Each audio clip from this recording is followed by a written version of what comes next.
കർത്താവിന്റെ നാമത്തിന് സ്തുതി. ദിവസവും ഈ ചാനൽ കേൾക്കുന്നതിലൂടെ നിങ്ങൾക്ക് ഒരു വർഷത്തിനുള്ളിൽ ബൈബിൾ വായിക്കാൻ കഴിയും.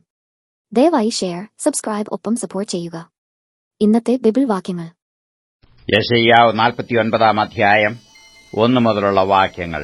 യെശയ്യാവ് 49 അധ്യായം 1 മുതലുള്ള വാക്യങ്ങൾ. ദ്വീപുകളെ എന്റെ വാക്ക് കേൾപ്പീൻ, ദൂരത്തുള്ള വംശങ്ങളെ ശ്രദ്ധിപ്പീൻ. യഹോവ എന്നെ ഗർഭം മുതൽ വിളിച്ചു, എന്റെ അമ്മയുടെ ഉദരത്തിലിരിക്കയിൽ തന്നെ എന്റെ പേർ പ്രസ്താവിച്ചിരിക്കുന്നു. അവൻ എന്റെ വായ മൂർച്ചയുള്ള വാൾ പോലെയാക്കി, തന്റെ കൈയുടെ നിഴലിൽ എന്നെ ഒളിപ്പിച്ചു. അവൻ എന്നെ മിനുക്കിയ അമ്പാക്കി തന്റെ പൂണിയിൽ മറച്ചുവെച്ചു. എന്നോട്, ഇസ്രയേലേ, നീ എന്റെ ദാസൻ, ഞാൻ നിന്നിൽ മഹത്വീകരിക്കപ്പെടുമെന്ന് അരുളി ചെയ്തു.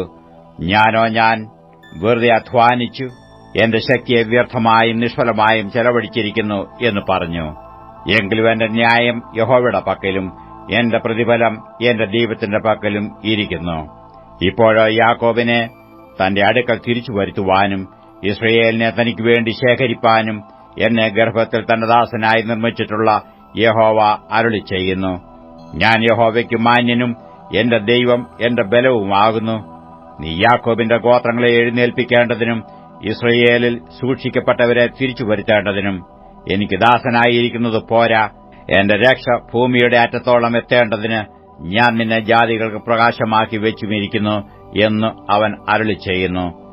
ഇസ്രയേലിന്റെ വീണ്ടെടുപ്പുകാരനും അവന്റെ പരിശുദ്ധനുമായ യഹോവ സർവ്വനിന്ദിതനും ജാതിക്ക് വെറുപ്പുള്ളവനും അധിപതികളുടെ ദാസനുമായവനോട് ഇപ്രകാരം അരുളി ചെയ്യുന്നു: വിശ്വസ്തനായ യഹോവ നിമിത്തവും നിന്നെ തെരഞ്ഞെടുത്ത ഇസ്രയേലിൻ പരിശുദ്ധൻ നിമിത്തവും രാജാക്കന്മാർ കണ്ട് എഴുന്നേൽക്കുകയും പ്രഭുക്കന്മാർ കണ്ട് നമസ്കരിക്കുകയും ചെയ്യും.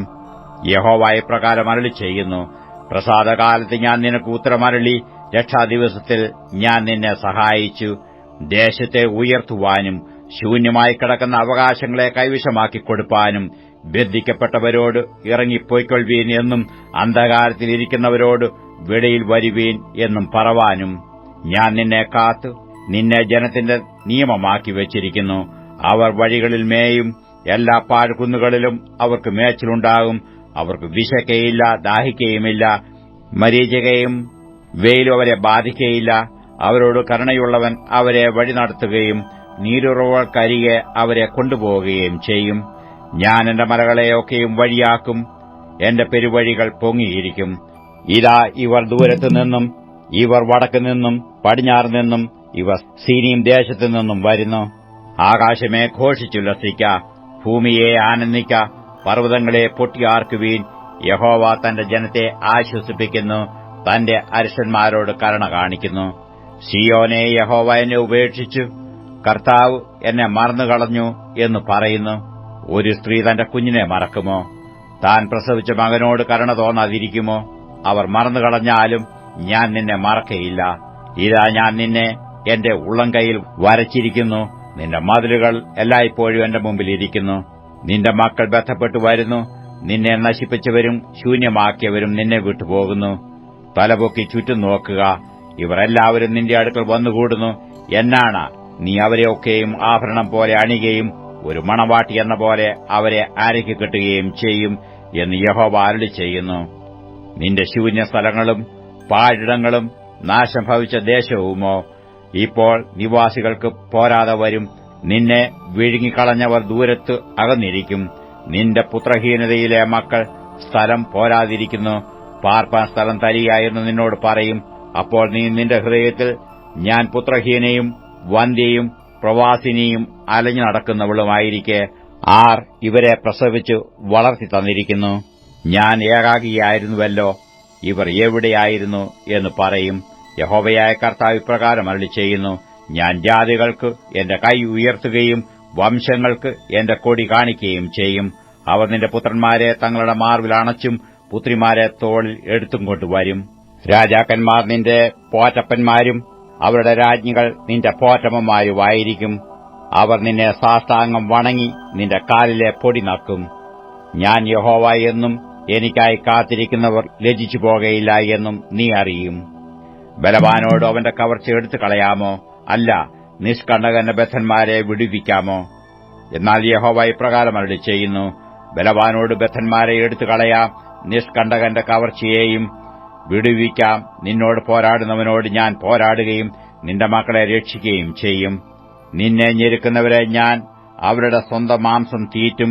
വീഞ്ഞുപോലെ സ്വന്തം രക്തം കുടിച്ചു അവർക്ക് ലഹരി പിടിക്കും. യഹോവയായ ഞാൻ നിന്റെ രക്ഷിതാവും യാക്കോബിന്റെ വീരൻ നിന്റെ വീണ്ടെടുപ്പുകാരനുമാകുന്നുവെന്ന് സകല ജഡവും അറിയും. യെശയ്യാവ് 50 അധ്യായം 1 മുതലുള്ള വാക്യങ്ങൾ. യെശയ്യാവ് 50 അധ്യായം 1 മുതലുള്ള വാക്യങ്ങൾ. യഹോവ ഇപ്രകാരം അരുളിച്ചെയ്യുന്നു: ഞാൻ നിങ്ങളുടെ അമ്മയെ ഉപേക്ഷിച്ച് കളഞ്ഞതിന്റെ ഉപേക്ഷണപത്രം എവിടെ? അല്ല, എന്റെ കടക്കാരിൽ ആർക്കാകുന്നു ഞാൻ നിങ്ങളെ വിറ്റുകളഞ്ഞത്? നിങ്ങളുടെ അകൃത്യങ്ങളാൽ നിങ്ങൾ നിങ്ങളെ തന്നെ വിറ്റുകളഞ്ഞും നിങ്ങളുടെ ലംഘനങ്ങളാൽ നിങ്ങളുടെ അമ്മ ഉപേക്ഷിക്കപ്പെട്ടുമിരിക്കുന്നു. ഞാൻ വന്നപ്പോൾ ആരും ഇല്ലാതിരിപ്പാനും ഞാൻ വിളിച്ചപ്പോൾ ആരും ഉത്തരം പറയാതിരിപ്പാനും സംഗതി എന്ത്? വീണ്ടെടുപ്പാൻ കഴിയാതെ വണ്ണം എന്റെ കൈ വാസ്തവമായി കുറുകിയിരിക്കുന്നുവോ? അല്ല, വിടുവിപ്പാൻ എനിക്ക് ശക്തിയില്ലയോ? ഇതാ, എന്റെ ശാസനം കൊണ്ട് ഞാൻ സമുദ്രത്തെ വറ്റിച്ചു കളയുന്നു, നദികളെ മരുഭൂമികളാക്കുന്നു. വെള്ളമില്ലായികയാൽ അവയിലെ മത്സ്യം ദാഹം കൊണ്ട് ചത്തുനാറുന്നു. ഞാൻ ആകാശത്തെ ഇരുട്ടുടിപ്പിക്കുകയും രട്ടുപുതപ്പിക്കുകയും ചെയ്യുന്നു. തളർന്നിരിക്കുന്നവനെ വാക്കുകൊണ്ട് താങ്ങുവാൻ അറിയേണ്ടതിന് യഹോവയായ കർത്താവ് എനിക്ക് ശിഷ്യന്മാരുടെ നാവ് തന്നിരിക്കുന്നു. അവൻ രാവിലെ തോറും ഉണർത്തുന്നു. ശിഷ്യന്മാരെപ്പോലെ കേൾക്കേണ്ടതിന് അവൻ എന്റെ ചെവി ഉണർത്തുന്നു. യഹോവയായ കർത്താവ് എന്റെ ചെവി തുറന്നു. ഞാനോ മാർത്തു നിന്നില്ല, പിന്തിരിഞ്ഞതുമില്ല. അടിക്കുന്നവർക്ക് ഞാൻ എന്റെ മുതുകും രോമം പറിക്കുന്നവർക്ക് എന്റെ കവിളും കാണിച്ചു കൊടുത്തു. എന്റെ മുഖം നിന്ദയ്ക്കും തുപ്പലിനും മറച്ചിട്ടുമില്ല. യഹോവയായ കർത്താവ് എന്നെ സഹായിക്കും. അതുകൊണ്ട് ഞാൻ അമ്പരന്നു പോകയില്ല. അതുകൊണ്ട് ഞാൻ എന്റെ മുഖം തീക്കല്ല് പോലെ ആക്കിയിരിക്കുന്നു.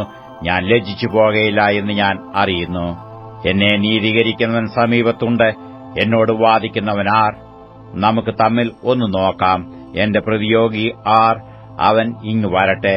ഇതാ, യഹോവയായ കർത്താവ് എന്നെ തുണയ്ക്കുന്നു. എന്നെ കുറ്റം വിധിക്കുന്നവനാർ? അവരെല്ലാവരും വസ്ത്രം പോലെ പഴുകിപ്പോകും. പുഴു അവരെ തിന്നുകളയും. നിങ്ങളിൽ യഹോവയെ ഭയപ്പെടുകയും അവന്റെ ദാസന്റെ വാക്ക് കേട്ടനുസരിക്കുകയും ചെയ്യുന്നവനാർ? തനിക്ക് പ്രകാശമില്ലാതെ അന്ധകാരത്തിൽ നടന്നാലും അവൻ യഹോവയുടെ നാമത്തിൽ ആശ്രയിച്ചു തന്റെ ദൈവത്തിന്മേൽ ചാരിക്കൊള്ളട്ടെ. തീ കത്തിച്ച് തീയമ്പുകൾ അരക്കി കെട്ടുന്നവരെ, നിങ്ങളെല്ലാവരും നിങ്ങളുടെ തീയുടെ വെളിച്ചത്തിലും നിങ്ങൾ കൊളുത്തിയിരിക്കുന്ന തീയമ്പുകളുടെ ഇടയിലും നടപ്പീൻ. എന്റെ കൈയാൽ ഇത് നിങ്ങൾക്ക് ഭവിക്കും. നിങ്ങൾ വ്യസനത്തോടെ കിടക്കേണ്ടിവരും. അപ്പോസ്തലനായ പൗലോസ് ഗലാത്യർക്ക് എഴുതിയ ലേഖനം 3 അധ്യായം 1 മുതലുള്ള വാക്യങ്ങൾ. ഗലാത്യർ 3 അധ്യായം 1 മുതലുള്ള വാക്യങ്ങൾ. ബുദ്ധിയില്ലാത്ത ഗലാത്യരെ, യേശുക്രിസ്തു ക്രൂശിക്കപ്പെട്ടവനായി നിങ്ങളുടെ കണ്ണിന് മുമ്പേ വരച്ചു കിട്ടിയിരിക്കെ നിങ്ങളെ ക്ഷുദ്രം ചെയ്തു മയക്കിയതു ആർ? ഞാൻ ഇതൊന്നു മാത്രം നിങ്ങളോട് ഗ്രഹിപ്പാൻ ഇച്ഛിക്കുന്നു. നിങ്ങൾക്ക് ആത്മാവ് ലഭിച്ചത് ന്യായപ്രമാണത്തിന്റെ പ്രവൃത്തിയാലോ വിശ്വാസത്തിന്റെ പ്രസംഗം കേട്ടതിനാലോ? നിങ്ങൾ ഇത്ര ബുദ്ധികെട്ടവരോ? ആത്മാവ് കൊണ്ടു ആരംഭിച്ചിട്ട് ഇപ്പോൾ ജഡം കൊണ്ടോ സമാപിക്കുന്നത്? ഇത്രയെല്ലാം വെറുതെ അനുഭവിച്ചുവോ? വെറുതെ അത്രയെന്ന് വരികൾ. എന്നാൽ നിങ്ങൾക്ക് ആത്മാവിനെ നൽകി നിങ്ങളുടെ ഇടയിൽ വീര്യപ്രവൃത്തികളെ ചെയ്യുന്നവൻ ന്യായപ്രമാണത്തിന്റെ പ്രവൃത്തിയാലോ വിശ്വാസത്തിന്റെ പ്രസംഗത്താലോ അങ്ങനെ ചെയ്യുന്നത്. അബ്രഹാം ദൈവത്തിൽ വിശ്വസിച്ച് അത് അവന് നീതിയായി കണക്കിട്ടു എന്നുണ്ടല്ലോ. അതുകൊണ്ട് വിശ്വാസികൾ അത്രേ അബ്രഹാമിന്റെ മക്കൾ എന്നു അറിവീൻ. എന്നാൽ ദൈവം വിശ്വാസം മൂലം ജാതികളെ നീതീകരിക്കുന്നുവെന്നു തിരുവെഴുത്ത് മുൻകണ്ടിട്ട് നിന്നിൽ സകല ജാതികളും അനുഗ്രഹിക്കപ്പെടും എന്നുള്ള സുവിശേഷം അബ്രഹാമിനോട് മുമ്പ് കൂട്ടി അറിയിച്ചു. അങ്ങനെ വിശ്വാസികൾ വിശ്വാസിയായ അബ്രഹാമിനോടുകൂടെ അനുഗ്രഹിക്കപ്പെടുന്നു. എന്നാൽ ന്യായപ്രമാണത്തിന്റെ പ്രവൃത്തിയിൽ ആശ്രയിക്കുന്ന ഏവരും ശാപത്തിന് കീഴാകുന്നു. ന്യായപ്രമാണ പുസ്തകത്തിൽ എഴുതിയിരിക്കുന്നതൊക്കെയും ചെയ്യുവാൻ തക്കവണ്ണം അതിൽ നിലനിൽക്കാത്തവൻ എല്ലാം ശപിക്കപ്പെട്ടവൻ എന്ന് എഴുതിയിരിക്കുന്നുവല്ലോ. എന്നാൽ ന്യായപ്രമാണത്താൽ ആരും ദൈവസന്നിധിയിൽ നീതീകരിക്കപ്പെടുന്നില്ല എന്നത് സ്പഷ്ടം. നീതിമാൻ വിശ്വാസത്താൽ ജീവിക്കുമെന്നല്ലോ ഉള്ളത്. ന്യായപ്രമാണത്തിനോ വിശ്വാസമല്ല ആധാരമായിരിക്കുന്നത്, അത് ചെയ്യുന്നവൻ അതിനാൽ ജീവിക്കും എന്നുണ്ടല്ലോ. മരത്തിന്മേൽ തൂങ്ങുന്നവൻ എല്ലാം ശപിക്കപ്പെട്ടവൻ എന്ന് എഴുതിയിരിക്കുന്നതുപോലെ ക്രിസ്തു നമുക്ക് വേണ്ടി ശാപമായി തീർന്നു. ന്യായപ്രമാണത്തിന്റെ ശാപത്തിൽ നിന്ന് നമ്മെ വിലയ്ക്ക് വാങ്ങി. അബ്രഹാമിന്റെ അനുഗ്രഹം ക്രിസ്തുവേശുവിൽ ജാതികൾക്ക് വരേണ്ടതിന് നാം ആത്മാവെന്ന വാഗ്ദത്ത വിഷയം വിശ്വാസത്താൽ പ്രാപിപ്പാൻ തന്നെ. സഹോദരന്മാരെ, ഞാൻ മനുഷ്യരുടെ ഇടയിൽ നടപ്പുള്ള ഒരു ദൃഷ്ടാന്തം പറയാം. ഒരു മനുഷ്യന്റെ നിയമം ആയാലും അതിന് ഉറപ്പ് വന്ന ശേഷം ആരും ദുർബലമാക്കുകയോ അതിനോട് വല്ലതും കൂട്ടിക്കൽപ്പിക്കുകയോ ചെയ്യുന്നില്ല. എന്നാൽ അബ്രഹാമിനും അവന്റെ സന്തതിക്കും വാഗ്ദത്തങ്ങൾ ലഭിച്ചു. സന്തതികൾക്കും എന്നു അനേകരെക്കുറിച്ചല്ല, നിന്റെ സന്തതിക്കും എന്നു ഏകനെക്കുറിച്ചത്രേ പറയുന്നത്. അത് ക്രിസ്തു തന്നെ. ഞാൻ പറയുന്നതിന്റെ താൽപര്യമോ 430 ആണ്ട് കഴിഞ്ഞിട്ട് ഉണ്ടായ ന്യായപ്രമാണം വാഗ്ദത്തത്തെ നീക്കുവാൻ തക്കവണ്ണം അത് ദൈവം മുമ്പ് ഉറപ്പാക്കിയ നിയമത്തെ ദുർബലമാക്കുന്നില്ല. അവകാശം ന്യായപ്രമാണത്താൽ എങ്കിൽ വാഗ്ദത്തത്താൽ അല്ല വരുന്നത്. അബ്രഹാമിനോ ദൈവം അതിനെ വാഗ്ദത്തം മൂലം നൽകി. എന്നാൽ ന്യായപ്രമാണം എന്തിന്? വാഗ്ദത്തം ലഭിച്ച സന്തതി വരുവോളം അത് ലംഘനങ്ങൾ നിമിത്തം കൂട്ടിച്ചേർത്തതും ദൂതന്മാർ മുഖാന്തരം മധ്യസ്ഥന്റെ കൈയിൽ ഏൽപ്പിച്ചതുമത്രേ. ഒരുത്തൻ മാത്രമെങ്കിൽ മധ്യസ്ഥൻ വേണ്ടിവരികയില്ല, ദൈവമോ ഒരുത്തൻ മാത്രം. എന്നാൽ ന്യായപ്രമാണം ദൈവവാഗ്ദത്തങ്ങൾക്ക് വിരോധമോ ഒരുനാളുമല്ല. ജീവിപ്പിപ്പാൻ കഴിയുന്നൊരു ന്യായപ്രമാണം നൽകിയിരുന്നുവെങ്കിൽ ന്യായപ്രമാണം വാസ്തവമായി നീതിക്ക് ആധാരമാകുമായിരുന്നു. എങ്കിലും വിശ്വസിക്കുന്നവർക്ക് വാഗ്ദത്തം യേശുക്രിസ്തുവിലെ വിശ്വാസത്താൽ ലഭിക്കേണ്ടതിന് തിരുവെഴുത്തു എല്ലാവറ്റെയും പാപത്തിൻ കീഴടച്ചു കളഞ്ഞു. വിശ്വാസം വരും മുൻപേ നമ്മെ വെളിപ്പെടുവാനിരുന്ന വിശ്വാസത്തിനായിക്കൊണ്ട് ന്യായപ്രമാണത്തിന് കീഴെ അടച്ച് സൂക്ഷിച്ചിരുന്നു. അങ്ങനെ നാം വിശ്വാസത്താൽ നീതീകരിക്കപ്പെടേണ്ടതിന് ന്യായപ്രമാണം ക്രിസ്തുവിന്റെ അടുക്കിലേക്ക് നടത്തുവാൻ നമുക്ക് ശിശുപാലകനായി ഭവിച്ചു. വിശ്വാസം വന്ന ശേഷമോ നാം ഇനി ശിശുപാലകന്റെ കീഴിലല്ല, ക്രിസ്തുയേശുവിലെ വിശ്വാസത്താൽ നിങ്ങളെല്ലാവരും ദൈവത്തിന്റെ മക്കൾ ആകുന്നു. ക്രിസ്തുവിനോട് ചേരുവാൻ സ്നാനമേറ്റിരിക്കുന്ന നിങ്ങൾ എല്ലാവരും ക്രിസ്തുവിനെ ധരിച്ചിരിക്കുന്നു. അതിൽ യഹൂദനും യവനനും എന്നില്ല, ദാസനും സ്വതന്ത്രനും എന്നില്ല, ആണും പെണ്ണും എന്നുമില്ല. നിങ്ങളെല്ലാവരും ക്രിസ്തുയേശുവിൽ ഒന്നത്രേ. ക്രിസ്തുവിനുള്ളവർ എങ്കിലോ നിങ്ങൾ അബ്രഹാമിന്റെ സന്തതിയും വാഗ്ദത്തപ്രകാരം അവകാശികളുമാകുന്നു. 84 സങ്കീർത്തനം 1 മുതലുള്ള വാക്യങ്ങൾ. 84 സങ്കീർത്തനം 1 മുതലുള്ള വാക്യങ്ങൾ.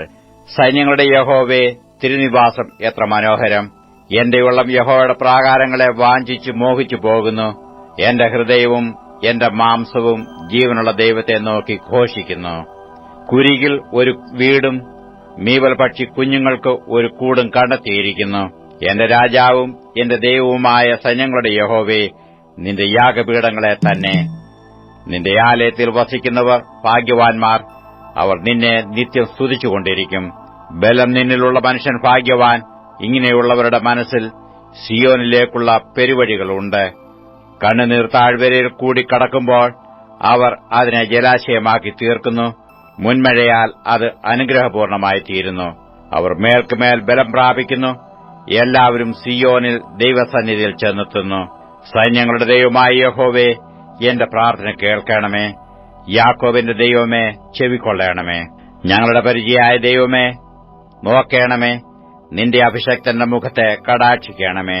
നിന്റെ പ്രാകാരങ്ങളിൽ കഴിക്കുന്ന ഒരു ദിവസം വേറെ 1000 ദിവസത്തേക്കാൾ ഉത്തമമല്ലോ. ദുഷ്ടന്മാരുടെ കൂടാരങ്ങളിൽ പാർക്കുന്നതിനേക്കാൾ എന്റെ ദൈവത്തിന്റെ ആലയത്തിൽ വാതിൽ കാവൽക്കാരനായിരിക്കുന്നത് എനിക്ക് ഏറെ ഇഷ്ടം. യഹോവയായ ദൈവം സൂര്യനും പരിചയമാകുന്നു. യഹോവ കൃപയും മഹത്വവും നൽകുന്നു. നേരോടെ നടക്കുന്നവർക്ക് അവൻ ഒരു നന്മയും മുടക്കുകയില്ല. സൈന്യങ്ങളുടെ യഹോവേ, നിന്നിൽ ആശ്രയിക്കുന്ന മനുഷ്യൻ ഭാഗ്യവാൻ.